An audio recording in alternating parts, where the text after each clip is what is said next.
same city and color, the way that you see. Hello everyone, how you all? I hope you all are doing great. So ఈరోజు video అనేది మీకు already తమ్నేలో చూసారు and also in the preview. So without any further delay let start with the qualification. The first topic సిజిఎల్కి అసలు qualification ఏంటి అనేది నేను క్లియర్ కట్గా ఎక్స్ప్లెయిన్ చేస్తాను. It will be very clear for every one. As a బిగినర్కి చాలా useful అవుతాయి. So watch till and every process అనేది కూడా చాలా ఇంపార్టెంట్. మొత్తం స్కిప్ చేయకుండా చూడండి. ఓకే, క్వాలిఫికేషన్కి వచ్చేసరికి top 3 qualifications. First is Indian citizen అయి ఉండాలి and the second thing is bachelor degree, అంటే మీరు గ్రాడ్యుయేషన్ అయి ఉండాలి. ఏ డిగ్రీలోనైనా గ్రాడ్యుయేషన్ అవ్వాలి. అది అనేది మినిమం క్వాలిఫికేషన్ అనమాట టు ఆల్ ది పోస్ట్. కానీ కొన్ని పోస్టులకి ఏంటంటే లైక్ జూనియర్ స్టాటిస్టికల్ ఆఫీసర్ లేకపోతే స్టాటిస్టికల్ ఇన్వెస్టిగేషన్ ఆఫీసర్, ఆడిటర్ ఆఫీసర్కి కొన్ని ఎక్స్ట్రా చేయాలన్నమాట. Like you need to take bachelor degree in economy లేకపోతే స్టాటిస్టిక్స్ లేదా ఫైనాన్స్, అందులో చేసి ఉండాలి. మిగతా అన్ని పోస్టులకు మాత్రం normal degree is fine. So ఇది క్వాలిఫికేషన్ అనమాట. ఏ డిగ్రీ అయినా చేయండి, డిగ్రీ చేయండి, బీటెక్ చేయండి, బీటెక్లో ఏ స్ట్రీమ్ అయినా తీసుకోండి, డిగ్రీలో ఏ స్ట్రీమ్ అయినా తీసుకోండి, ఏదైనా తీసుకోండి, బట్ డిగ్రీ అనేది ఖచ్చితంగా ఉండాలన్నమాట. సో నేను చెప్పినట్టు వేరే ఈ 3 పోస్టులకు మాత్రము degree, bachelor degree in statistics కానీ, ఫైనాన్స్ కానీ, ఎకానమీ లేకపోతే ఎంబీఏ చేస్తున్న ఆర్ అదర్వైజ్ కొన్ని లైక్ జూనియర్ స్టాటిస్టికల్ ఆఫీసర్కి 60% of the mathematics in intermediate ఉన్న సరిపోతుంది. సో వన్స్ మీరు ఎస్ఎస్సి దాంట్లో వెళ్తే ఒకవేళ ఈ పర్టికులర్ 3 పోస్ట్ కావాలంటే దాంట్లో క్లియర్గా పోర్టల్లో వస్తారనమాట. సో క్వాలిఫికేషన్కి అయితే అది any degrees okay, that is a minimum qualification. And next age అనేది 18 నుంచి 32 వరకు depending upon the post. And also other then age relaxation అంటే for OBC, SC, ST and also physically handicapped వాళ్ళకి ఒక 3 ఇయర్స్ అనేది 5 ఇయర్స్ అనేది extra ఇస్తారనమాట. So అది మీరు క్లియర్గా చూసుకోండి. అండ్ ఇక్కడ కూడా నేను మెన్షన్ చేస్తాను చూడండి. సో నార్మల్ ఏజ్ అనేది 18 to 32 years depending upon the post. కొన్ని పోస్ట్కి 27 ఇయర్స్కి కట్ అయిపోయింది అండ్ ఇంకొన్ని పోస్ట్కి 30.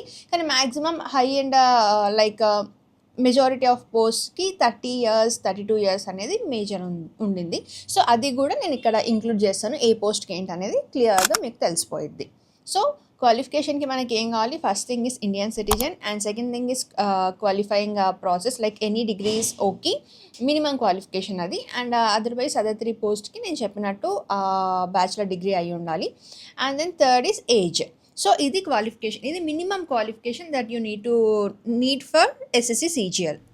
ఓకే, అండ్ కొంతమందికి డౌట్ వస్తే దట్ మేము ఫైనల్ ఇయర్లో ఉన్నాము, so we can apply for CGL అని. Definitely you can apply for CGL tyre 1కి మీరు ఇప్పుడు అప్లై చేయొచ్చు. అండ్ వన్ థింగ్ ఏంటంటే సిజిఎల్ ఎవ్రీ ఇయర్ ఒక నోటిఫికేషన్లో ఒక పాయింట్ ఇస్తుంది, that is qualification cut off date అని. అది ఈ ఇయర్ 1 ఆగస్ట్ 2026 ఉంది. సో ఆ 1 ఆగస్ట్ 2026 లోపు మీ రిజల్ట్ వచ్చి ఉండాలి, అప్పుడైతే మీరు అప్లై చేయొచ్చు. అంటే ఫర్ ఎగ్జాంపుల్ మీ బీటెక్ ఎగ్జామ్ ఏప్రిల్ టు మేలో అయిపోయింది, సో దట్ మీకు ఒక కాన్ఫిడెన్స్ ఉంది ఆగస్ట్ ఈ డేట్ లోపు, అంటే క్వాలిఫికేషన్ కట్ ఆఫ్ డేట్ లోపు మీ రిజల్ట్ వస్తుంది అన్నప్పుడు యూ కెన్ అప్లై. అక్కడ ఇస్తుందన్నమాట అపియరింగ్ ఫర్ ది ఫైనల్ ఇయరా లేకపోతే ఆల్రెడీ గ్రాడ్యుయేట్ అని. అప్పుడు మీరు అపియరింగ్ అని చెప్పేసి నొక్కాలన్నమాట. సో ఆ తర్వాత దాని డేట్ ఉంటుంది, ఆ డేట్ లోపు మీకు రిజల్ట్ వస్తుంది అని మీకు తెలిసినప్పుడు you can apply. And yes, final year వాళ్ళు ఖచ్చితంగా మీరు అప్లై చేయొచ్చు. అండ్ ఇంకొకటి, application close date and qualification cut off date is completely different. Application close date ఈ మంత్ 22 ఉంది అనుకుంటా, జూన్ 22. అండ్ ఇది క్వాలిఫికేషన్ కట్ ఆఫ్ డేట్ అనేది 1 ఆగస్ట్ 2026 ఉంది. సో అదొకటి మీరు క్లియర్గా గుర్తుపెట్టుకోండి. ఫైనల్ ఇయర్ వాళ్ళు ఖచ్చితంగా రాయొచ్చు, ఇది ఒక పాయింట్ గుర్తుపెట్టుకొని అప్లై చేసేయండి. And how to apply for CGL అనేది నేను లాస్ట్లో చెప్తాను అన్నీ అయిపోయాక. సో నెక్స్ట్ ప్రాసెస్కి ఇప్పుడు వెళ్ళిపోదాం. ఇప్పుడు ఎగ్జామ్ ప్యాటర్న్ మాట్లాడుకుందాం. ఎస్ఎస్సి సిజిఎల్లో 2 టైర్స్ ఉంటాయి. టైర్ 1 వచ్చేసి క్వాలిఫైయింగ్ పేపర్, అంటే ఇది క్వాలిఫై అయితే మీరు టైర్ 2కి క్వాలిఫై అవుతారు, అంటే టైర్ 2 రాయడానికి మీకు ఎలిజిబిలిటీ ఉంటుంది అనమాట. అండ్ వన్ థింగ్, ఈ మార్క్స్ అనేవి ఫైనల్ మెరిట్ లిస్ట్లో ఉండవు, ఇది ఓన్లీ క్వాలిఫైయింగ్ పేపర్, అది మాత్రం గుర్తుపెట్టుకోండి. సో టైర్ 1లో 4 subjects, that is quantitative aptitude, reasoning, English and then general awareness. And duration is 60 minutes. ముందు ఎలా ఉండిందంటే ఈ 60 minutesలో మీరు ఎంత టైం అయినా మీరు అలాట్ చేసుకొని రాయొచ్చు. ఫర్ ఎగ్జాంపుల్ ఇంగ్లీష్ మనం త్వరగా చేస్తాం కదా, 5 minutesలో ఇంగ్లీష్ చేసేసి నెక్స్ట్ సెక్షన్కి వెళ్ళొచ్చు. కానీ ఇప్పుడు సెక్షనల్ టైమింగ్ అనేది పెట్టారు. సెక్షనల్ టైమింగ్ అంటే ప్రతి ఒక్క సబ్జెక్ట్కి కూడా 15 మినిట్స్ ఖచ్చితంగా ఈక్వల్ డిస్ట్రిబ్యూషన్ ఇచ్చారనమాట. అంటే మీరు క్వాంట్స్ 15 మినిట్సే, రీజనింగ్ 15 మినిట్సే, ఇంగ్లీష్ 15 మినిట్సే అండ్ జనరల్ అవేర్నెస్ కూడా 15 మినిట్సే. మీరు ఇంగ్లీష్ 5 మినిట్స్లో అయిపోయింది సో దట్ మీరు నెక్స్ట్ దానికి వెళ్ళనీకి అలా ఉండదు. ఒకవేళ వెళ్ళినా ఈ 15 మినిట్స్ అనేది వెళ్ళిపోయిద్ది. ఈ ఇంగ్లీష్ 15 మినిట్స్ వెళ్ళిపోయిద్ది అండ్ నెక్స్ట్ సబ్జెక్ట్కి 15 మినిట్స్ స్టార్ట్ అయిపోతుంది అనమాట. సో కేర్ఫుల్గా ఇది గుర్తుపెట్టుకోండి, ఎవ్రీ సబ్జెక్ట్కి 15 మినిట్స్ అనేది ఈక్వల్గా డిస్ట్రిబ్యూట్ చేశారు, not like before. And negative marking అనేది ఉండింది, negative marking -0.5 and each question carries 2 marks అనమాట. అంటే 100 క్వశ్చన్స్ ఉంటాయి, 100 క్వశ్చన్స్కి మనకి 100 into 2 200. ఎవ్రీ సబ్జెక్ట్కి ఈచ్ సబ్జెక్ట్కి 25 క్వశ్చన్స్ అనమాట. So 25 into 2 50. సో ఒక్కొక్క సబ్జెక్ట్కి 50, 4 సబ్జెక్ట్స్ 50 into 4 200. So 200 marks. ఇది exam pattern for tier 1. Once మీరు టైర్ 1 క్లియర్ అయితే కట్ ఆఫ్ ఇస్తారు కదా మనకి. టైర్ 1 క్లియర్ అయినాక will go to tier 2. Tier 2 ఎగ్జామ్కి ఎవరికైతే కట్ ఆఫ్లో ఎబో మార్క్స్ వచ్చేసాయో వాళ్ళందరూ టైర్ 2కి ఎలిజిబుల్. వన్స్ మీరు టైర్ 1 క్వాలిఫై అయినాక టైర్ 2కి మీకు 3 పేపర్స్ ఉంటాయి. ఆ 3 పేపర్స్లో 1 పేపర్ అంటే పేపర్ 1 అనేది compulsory for every one. Paper 2, 3 అందరికీ కాదు, అది ఎవరికో నేను పేపర్ 1 ఎక్స్ప్లెయిన్ చేశాక చేస్తాను. సో పేపర్ 1లో కూడా సేమ్ 4 సబ్జెక్ట్స్ టైర్ 1లో ఉండినవి అండ్ దెన్ ఆ తర్వాత కంప్యూటర్ నాలెడ్జ్ అని ఒకటి ఆ సబ్జెక్ట్ ఒకటి ఉంటుంది and then data entry which is qualifying and only for the specific post అనమాట. ఆ పోస్ట్లు ఏంటనేటివి కూడా నేను ఇక్కడ మెన్షన్ చేస్తాను. సో టైర్ 2లో కూడా 4 subjects, that is quantitative aptitude, reasoning, English and general awareness. ఇవి 4 సేమ్ టైర్ 1లో ఉండేటివే. అండ్ దెన్ ఎక్స్ట్రా వచ్చేసి మనకి ఏముందంటే computer knowledge and then data entry speed test అనేది కొన్ని పోస్ట్కి ఉంటుంది. ఆ పోస్ట్ ఏందని చెప్పేసి ఇక్కడ నేను మెన్షన్ చేస్తాను. అండ్ పేపర్ 2 అనేది అందరికీ కాదు, దట్ ఈస్ స్టాటిస్టిక్స్ అనమాట. ఆ సబ్జెక్ట్ వచ్చేసి స్టాటిస్టిక్స్. అది ఓన్లీ ఫర్ ది JS1 అంటే junior statistical officer or statistical investigation పోస్టులు ఉండేటి వాళ్ళకి మాత్రమే. ఈ 2 పోస్టులు మీరు ఒకవేళ కోరుకుంటే వాళ్ళకి మాత్రం పేపర్ 2 కూడా రాయాలి, దట్ ఈస్ స్టాటిస్టిక్స్. పేపర్ 3 వచ్చేసి finance or economy, only audit officers or account ఆఫీసర్స్కి మాత్రమే. గుర్తుపెట్టుకోవాల్సింది ఏంటంటే పేపర్ 1 మాత్రం compulsory for every one. Paper 2 అనేది only for the JSO or investigation officer, statistical investigation పోస్ట్కి. అండ్ పేపర్ 3 వచ్చేసి audit officer or account officer. So ఇవన్నీ మీకు క్లియర్గా అర్థమైందని చెప్పేసి నేను అనుకుంటున్నాను. నెగిటివ్ మార్కింగ్ అనేది ఉంటుంది. నెగిటివ్ మార్కింగ్ పేపర్ 1 అందరికీ రాసే పేపర్కి మాత్రం -1 అండ్ పేపర్ 2 and 3కి -0.5 మార్క్స్. అండ్ పేపర్ 1లో క్వశ్చన్స్ వచ్చేసి 150 క్వశ్చన్స్ ఉంటాయి విచ్ క్యారీస్ 450 మార్క్స్ అనమాట. అండ్ దెన్ డ్యూరేషన్ వచ్చేసి 2 hours 30 minutes, that is 150 minutes. So మీకు ఇది క్లియర్ అయి ఉంటుంది. అండ్ పేపర్ 1లో ఇంగ్లీష్లో ఎక్కువ క్వశ్చన్స్ వస్తాయి, టైర్ 2లో అదొకటి మైండ్లో పెట్టుకోండి. ఇక్కడ నేను క్లియర్గా చాట్ ఇస్తాను సార్, పేపర్ 2 అండ్ పేపర్ 3 కూడా ఎన్ని క్వశ్చన్స్ ఉంటాయి, మార్క్స్ ఏంటి, నెగిటివ్ ఏంటి అనేది కూడా క్లియర్గా ఉంటుంది. వన్స్ మీరు స్క్రీన్ షాట్ తీసుకొని you can save it. Okay, once మీకు టైర్ 2 రిజల్ట్ వచ్చినాక నెక్స్ట్ స్టెప్ ఏంటంటే డాక్యుమెంట్ వెరిఫికేషన్ అవుతాయి. అన్ని మీ స్కూల్ డాక్యుమెంట్స్, సర్టిఫికేట్ వెరిఫికేషన్ అన్నీ ఉంటాయి అనమాట, క్యాస్ట్ సర్టిఫికేట్ అన్నీ. And then final merit list వస్తుంది, ఆ తర్వాత పోస్ట్ అలొకేషన్. సో ఇది CGL exam pattern, tier 1, tier 2 and document verification, ఆ తర్వాత పోస్ట్ అలొకేషన్. సో సింపుల్ మీకు. And next we will go to how to start and when to start. Okay, so when to start అనేది major question అనమాట అందరికీ, అసలు ఎప్పుడు start చేయొచ్చు అని. మీరు ఒకవేళ డిగ్రీ ఫస్ట్ ఇయర్లో ఉన్నప్పుడే స్టార్ట్ చేయొచ్చు, లేదు డిగ్రీ ఫస్ట్ ఇయర్ మీరు ఆ కోర్ సబ్జెక్ట్స్ బిల్డ్ చేసుకుంటాము అనుకుంటే సైమల్టేనియస్గా సెకండ్ ఇయర్లో ఉన్నప్పుడు స్టార్ట్ చేయండి. Degree second, third year is quite enough. And బీటెక్లో ఉండేవాళ్ళు సెకండ్, థర్డ్, ఫోర్త్ ఇయర్లో ఎప్పుడైనా స్టార్ట్ చేయొచ్చు. థర్డ్ ఇయర్లో స్టార్టింగ్లో స్టార్ట్ చేస్తే బెస్ట్, ఎందుకంటే మనకి ఎవ్రీడేలో ఒక 3 to 4 hours అనేది కన్సిస్టెంట్గా దొరుకుతుంది. సో ఒక 3 to 4 hours కన్సిస్టెంట్గా దొరికినప్పుడు మీరు సబ్జెక్ట్కి అన్నిటికీ ఈక్వల్గా అలొకేట్ చేయాలంటే మీకు కొంచెం ఒక 1 year ఆఫ్ టైం పడుతుంది అనమాట. CGL కూడా అంత ఈజీ కాదు, మీరు అన్నీ నేర్చుకోవాలి, స్పీడ్ మ్యాథ్స్ నేర్చుకోవాలి, అవన్నీ కూడా నేను స్ట్రాటజీలో చెప్తాను. సో నెక్స్ట్ స్ట్రాటజీలో చెప్తాను నేను. సో మీరేం చేస్తారంటే థర్డ్ ఇయర్లో ఉన్నప్పుడు స్టార్ట్ చేయడం బెటర్. ఎవ్రీడే 3 to 4 hours కన్సిస్టెంట్గా చేసినా మీ సిలబస్ అనేది ఒక 6 to 8 monthsలో కంప్లీట్ అయిపోయింది. సో తర్వాత మీరు ఫైనల్ ఇయర్లో ఎగ్జామ్కి అపియర్ అయినా కూడా it will be easy for you. త్వరగా సెంట్రల్ గవర్నమెంట్ పోస్ట్ రావాలి అంటే మీరు థర్డ్ ఇయర్లో స్టార్ట్ చేయండి. 21-22 years వాళ్ళకి కూడా SSC పోస్ట్ అనేది ఈజీగా వస్తున్నాయి అన్నమాట. సో ఈజీ అంటే మరీ ఏం చదువుకున్నా అని కాదు, మంచి చదువుకొని ప్రిపేర్ అయిన వాళ్ళకి ఈజీ. సో మీరు ఇప్పుడు స్టార్ట్ చేయొచ్చు. అండ్ మీకు ఆల్రెడీ చెప్పాను, ఫైనల్ ఇయర్లో ఉన్నప్పుడు కూడా మీరు ఎగ్జామ్కి అపియర్ అవ్వచ్చు with qualification cut off date ముందు మీ రిజల్ట్ వస్తే సో ఎప్పుడు స్టార్ట్ చేయాలనేది ప్రాసెస్ నేను చెప్పాను. ఒకవేళ మేము యూపీఎస్సీకి వచ్చాము, ప్లాన్ బి ఉండిందంటే యూపీఎస్సీకి 2 to 3 అటెంప్ట్స్ గట్టిగా ఇచ్చి అండ్ దెన్ మీరు ఎస్ఎస్సి సీజీఎల్కి సపరేట్గా కూర్చోవాల్సిందే. అంటే నేను సైమల్టేనియస్గా చదువుతా అంటే అది కుదరదు. ఎందుకంటే నేను 2024లో అటెంప్ట్ ఇచ్చాను విచ్ ఐ రెడ్ సైమల్టేనియస్లీ. అంటే నేను ఆప్షనల్కి చదివాను, సీజీఎల్కి ఎప్పుడు స్టార్ట్ చేశానంటే September 13th నా ఎగ్జామ్ ఉండింది. సో నేను ఆగస్ట్ స్టార్టింగ్లో స్టార్ట్ చేశాను. అక్టోబర్లో ఉంటుందేమో అని చెప్పేసి. ఆగస్ట్ స్టార్టింగ్ అంటే ఆల్మోస్ట్ నాకు ఒక 1.5 month ఉండింది. సో సైమల్టేనియస్గా నేను చదివాను కాబట్టి నాకు అది అవ్వలేదు. సీజీఎల్ ఈజీ అనుకుంటాము, ఈజీ, మీరు అన్ని క్వశ్చన్స్ చేయగలుగుతారు, బట్ టైమింగ్లో చేయడం అనేది ఇంపార్టెంట్. ఎవరైతే ఆ టైంలో అన్ని క్వశ్చన్స్ కంప్లీట్ చేస్తారో వాళ్ళే మెరిట్ లిస్ట్లో ఉంటారు. సో నేను అప్పుడు 1.5 month చదివితేనే నాకు 110 అరౌండ్ మార్క్స్ వచ్చాయి. కట్ ఆఫ్ వచ్చేసి నాకు తెలిసి 140 అబోవ్ ఉండింది. సో మిస్ అయింది. I know it will miss. అంటే నేను ఎప్పుడో 1 year నుంచి అవుతున్న వాళ్ళకి, వాళ్ళ ట్రిక్స్కి, వాళ్ళ టైమింగ్కి నేను ఎట్లా మ్యాచ్ అవుతాను? ఎంత యూపీఎస్సీ చదివినా దీని టైమింగ్ అనేది వేరు, యూపీఎస్సీ సబ్జెక్ట్స్ అనేది వేరు. ఓన్లీ జనరల్ అవేర్నెస్ అండ్ ఇంగ్లీష్లో మీరు పెట్టగలుగుతారు. సీసాట్లో క్వాంట్స్ అండ్ రీజనింగ్ కొంచెం ఉంటుంది కాబట్టి ఓకే, దానికి టైం ఉంటుంది, దీనికి టైం ఉండదు. సో అన్నీ గుర్తుపెట్టుకొని ముందే స్టార్ట్ చేసుకొని ప్రిపరేషన్ గట్టిగా దీనికి ఒక 6 months కూర్చోండి. 6 months అవ్వట్లేదు అంటే 3 months అయినా గట్టిగా కూర్చొని ట్రై అయితే ఇవ్వండి. సో మనం next book list and strategy మాట్లాడుతాం. So strategy and book list నేను ఓవర్లాప్ చేసి చెప్తాను. స్ట్రాటజీ ఫస్ట్ నేను చెప్పేది ఏంటంటే క్వాంట్స్ నుంచి స్టార్ట్ చేయండి అబ్బా. ఎందుకంటే అందరూ ఫస్ట్ రీజనింగ్ అవన్నీ కంప్లీట్ చేయాలనుకుంటారు, కానీ ఎగ్జామ్ దగ్గరకు వచ్చినప్పుడు మనకి చాలా ప్యానిక్ ఉంటుంది. క్వాంట్స్లో మీరు చాలా కంప్లీట్ చేయాల్సినవి ఉంటాయి అన్నమాట. అర్థమెటిక్ చేయాలి, స్పీడ్ మ్యాథ్స్ చేయాలి, అడ్వాన్స్ మ్యాథ్స్ చేయాలి, అన్నీ ఉంటాయి.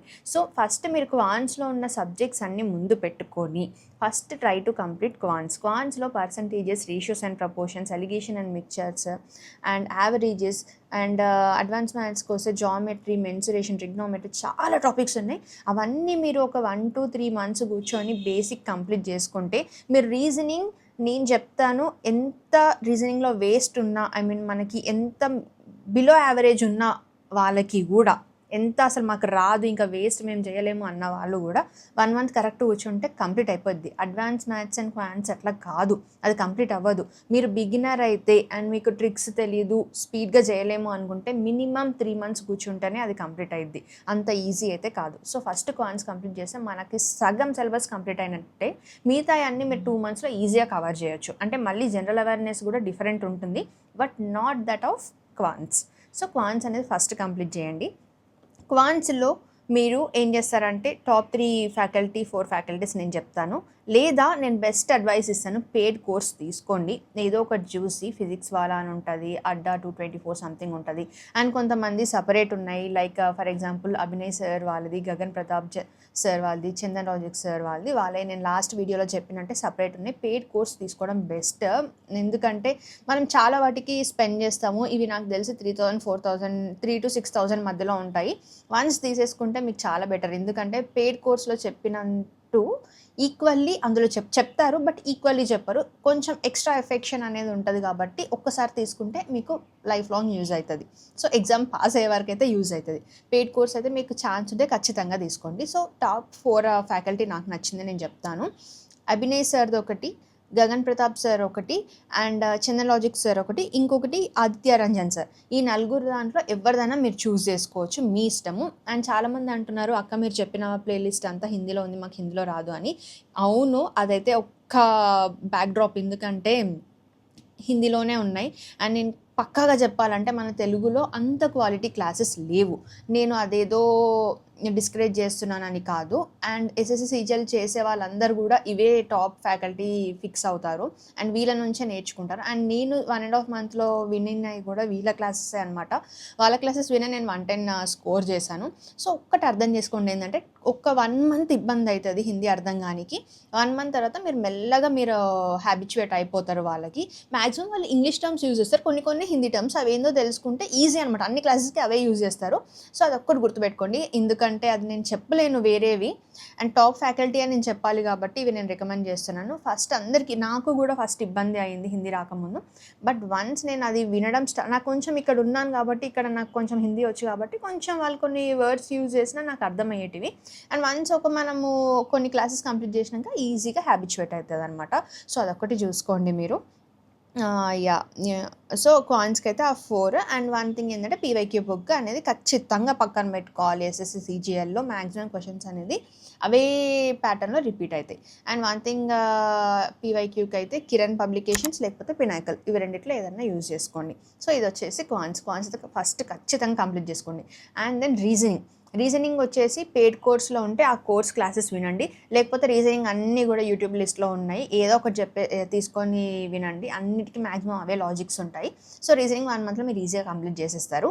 And then go with PYQs బొచ్చడు సాల్వ్ చేయండి. అండ్ మాక్ టెస్ట్ బొచ్చడు ఎక్కడ దొరికితే అక్కడ క్వెషన్స్ సాల్వ్ చేసుకుంటూ ఉండండి. సో, రీజనింగ్ మీరు చేసేయగలుగుతారు. అండ్ కమింగ్ టు ఇంగ్లీష్‌లో వొకాబులరీ అండ్ దెన్ గ్రామర్. వొకాబులరీకి అయితే బ్లాక్ బుక్ యూజ్ చేయండి. అండ్ అందులో one word substitutions, idioms and synonyms, antonyms ఇవన్నీ ఉంటాయి. అవన్నీ ఖచ్చితంగా చదువుకోవాల్సిందే.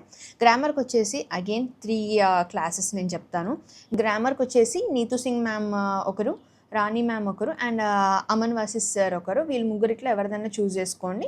You'll do better. సో, గ్రామర్కి అయితే ఖచ్చితంగా Neetu Singh ma'am or Aman Vasis sir అయితే చాలా బాగా చెప్తారనమాట. ఇది నోట్ డౌన్ చేసుకొని చూడండి. కాంప్రహెన్షన్ అండ్ ప్రాక్టీస్కి రాణి మ్యామ్ది చూడండి. సో, ఇవి ఇంగ్లీష్కి. ఇవన్నీ ఉండి పక్కన మీరు పీవైక్యూ బుక్ అయితే ఖచ్చితంగా మీకు ఉండాల్సిందే అనమాట. So, again coming to general అవేర్నెస్కి మాత్రం గుడ్డిగా పరమార్ సార్ది ఫాలో అవ్వండి. లేకపోతే మీరు పెయిడ్ కోర్స్లో తీసుకుంటే వాళ్ళైనా ఫాలో అవ్వండి. ఇది ఆర్ అది. పెయిడ్ కోర్స్ తీసుకోవట్లేము అంటే పరమార్ సార్ బ్యాచెస్ ఇస్తారు. సో, అవి ఆ ప్లేలిస్ట్ అంతా వింటే సరిపోతుంది. And then you need to have Lucent general awareness book ఉంటాయి. అందులో అన్ని కరెంట్ అఫైర్స్ కానీ అవార్డ్స్, హానర్స్ అవన్నీ ఉంటాయి అవన్నీ. So, 1 year 6 months to 1 year current affairs అనేది మస్ట్. సో, ఇలా అనమాట. ఫస్ట్ మీరు కాయిన్స్ కంప్లీట్ చేయండి. రీజనింగ్ చేసేటప్పుడే మీరు English and general awareness every day complete చేసుకుంటూ రావండి. సో, బిగినర్కి అయితే మ్యాక్సిమం 4 to 6 మంత్స్లో మీరు సిలబస్ అయిపోయి తర్వాత అంతా ప్రాక్టీసే ఉంటుంది. వన్స్ మీరు కొంచెం అక్కడక్కడ గ్రిప్ ఉంది అనుకున్న వాళ్ళకి ఖచ్చితంగా ఒక 3 మంత్స్లో చేయగలుగుతారు. సో, అదనమాట స్ట్రాటజీ. అండ్ ఒకవేళ మీకు హై వెయిటేజ్ కావాలి అండ్ నేను ఎలా ప్రిపేర్ అయ్యాను ముందు లేకపోతే ఎలా వచ్చింది ఇప్పుడు ఎలా ప్రిపేర్ అవుతున్నాను కావాలంటే మీరు కమెంట్ చేయండి. లైక్ అక్క స్ట్రాటజీ చెప్పండి అని. ఎక్కువ కమెంట్స్ వస్తే ఐ విల్ చూస్ అండ్ అలా ఎక్స్ప్లెయిన్ ద స్ట్రాటజీ సెపరేట్లీ. అంటే ఒక్కొక్క సబ్జెక్ట్కి ఎట్లా తీసుకోవాలి, హై వెయిటేజ్ ఏంటి అదంతా నేను సెపరేట్గా చేస్తాను. So, this is about the book list and strategy. And next వచ్చేసి how to apply for CGL అని చెప్పేస్తాను. And then will wind up. So, how to apply for the SSC CGL exam బిగినర్కి అంటే ఇప్పుడే అప్లై చేస్తున్న వాళ్ళకి నేను format చెప్తున్నాను. Go to the official SSC portal. So, ఆ ఎస్ఎస్సి పోర్టల్ లోపలికి వెళ్ళినాక దెన్ క్లిక్ ఓటీఆర్ అంటే వన్ టైం రిజిస్ట్రేషన్. ఆల్రెడీ మీరు ముందు రాసిన వాళ్ళకి ఇది ఆల్రెడీ క్రియేట్ అయిపోయి ఉంటుంది. కొత్తగా అయిన వాళ్ళకి ఓటీఆర్ అనేది ఫిల్ చేయండి. ఓటీఆర్లో మీకు ఏముంటాయంటే కామన్ మీ name, date of birth and 10th class details, Aadhaar card, mobile number, email ID ఇవన్నీ ఫిల్ చేసి మీరు ఓటీపీ క్లిక్ చేస్తే మీకు వన్స్ ఓటీఆర్ కంప్లీట్ అయిపోతుంది. సో, వన్స్ ఓటీఆర్ కంప్లీట్ అయినాక login in to the SSC account and అందులో registration number, password నొక్కండి. మీకు అప్పుడు ఓటీఆర్ చేసినప్పుడు అవి క్రియేట్ అయిపోయి ఉంటాయి. అవి నొక్కి క్లిక్ చేస్తే and then apply for SSC CGL 2026 లేకపోతే ఈ ఇయర్ అయితే 26 నెక్స్ట్ ఇయర్ 27 అనేది అక్కడ నోటిఫికేషన్ ఉంటుంది. అది క్లిక్ చేసి అండ్ దెన్ మీ ఎడ్యుకేషనల్ క్వాలిఫికేషన్ అని, category, exam centre preference and ఏ డీటెయిల్స్ అయితే అడుగుతారో అవన్నీ కూడా మీరు ఫిల్ చేస్తే అండ్ నెక్స్ట్ ఇవన్నీ ఫిల్ చేసాక నెక్స్ట్ ప్రాసెస్ వచ్చేసి upload live photograph and signature. ఈ అప్లోడ్ లైవ్ ఫోటోగ్రాఫ్ అంటే మీరు ఒక ఫోన్ తీసుకొని డైరెక్ట్ ఇట్లా ముందు సెల్ఫీ తీసుకోవడమే అనమాట. అండ్ ఆ తీసుకున్న ప్రాసెస్లో avoid caps, mask and dark glasses అనమాట. ఇప్పుడు ఈ గ్లాసెస్ అనేది క్లియర్గా ఉంది, ఇది పెట్టుకోవచ్చు. బట్ మీరు తీసుకున్నప్పుడు ఎదురుగా లైట్ ఉంటే లైట్ రిఫ్లెక్షన్ వల్ల మీ ఐస్ అనేది క్లియర్గా కనిపించకపోవడం అవుతుంది. కాబట్టి please try to avoid that. Normal glasses కూడా అవాయిడ్ చేసి తీసుకోండి. జస్ట్ నార్మల్ ఫేస్ అంటే ఇట్లా గ్లాసెస్ తీసేసుకొని నార్మల్ సెల్ఫీ తీసుకోవడమే అంతే అనమాట. అండ్ సిగ్నేచర్ వాళ్ళు అడిగిన మేబీ వాళ్ళు ఎంతలో అడిగారో ఆ లెవెల్లో మీరు సిగ్నేచర్ అప్లోడ్ చేస్తే you are done. So, preview the form, check all details, అన్ని డీటెయిల్స్ కరెక్ట్ ఉన్నాయో కరెక్ట్గా చూసేసుకొని అండ్ దెన్ అప్లై. ఆ తర్వాత నెక్స్ట్ ఏంటంటే అప్లికేషన్ ఫీ పేమెంట్ అనమాట. Payment for general or OBC candidates 100 rupees, ఉమెన్కి, ఎస్సీ ఎస్టీ ఫిజికల్ హ్యాండిక్యాప్డ్కి free. So, then submit and then download. ఖతం అయిపోయింది అంతే. ఫస్ట్ మీరు ఏం చేయాలంటే నేను చెప్పినట్టే go to the SSC website and then OTR fill చేయండి. ఓటీఆర్ తర్వాత ఎస్ఎస్సి అకౌంట్కి వచ్చేసి ఓటీఆర్ది రిజిస్ట్రేషన్ అండ్ పాస్వర్డ్ క్రియేట్ చేసుకోండి, మీ ఎస్ఎస్సి డీటెయిల్స్ ఇవి. And then apply all the things like qualification, exam centre, ఇంకేది అడిగితే అది అప్లై చేసి and then live photograph and signature and check all the details and submit and then payment ఉంటుంది. Payment లేని వాళ్ళకి డైరెక్ట్ సబ్మిట్ అయిపోతుంది. Then download that download and print out the form and keep it aside. అంతే documents మీ దగ్గర పెట్టుకోవాల్సిన ఏంటంటే class 10th mark sheet or certificate, graduation details ఒకవేళ మీరు గ్రాడ్యుయేషన్ అయ్యి ఉంటే, లేకపోతే అపియరింగ్ అని వస్తుంది ఫైనల్ ఇయర్ వాళ్ళకి, అది నొక్కేస్తే ఆ తర్వాత మీకు క్వాలిఫికేషన్ కట్ ఆఫ్ ముందు మీ రిజల్ట్ వచ్చినప్పుడు మీరు ఫిల్ చేయొచ్చు. ఆధార్ కార్డ్ లేకపోతే ఏదైనా ID proof, mobile number, ID and signature image, ఇవి అనేది ఇంపార్టెంట్ అనమాట. సో ఇది ఎస్ఎస్సి మొత్తం ప్యాటర్న్. మీకు ప్యాటర్న్ ఎలా చదవాలి, బుక్ లిస్ట్ అండ్ స్ట్రాటజీ అంతా క్లియర్ అయిందని చెప్పేసి నేను అనుకుంటున్నాను. సో ఇది ఇంకేమైనా డౌట్స్ ఉన్నా మీరు కమెంట్ సెక్షన్లో డ్రాప్ చేయండి. That's it for the video. I hope you love this video. ఒక వీడియోస్ ఇంకా చాలా కావాలి అనుకుంటే you know what to do, like, share, subscribe, comment and then hype. Bye.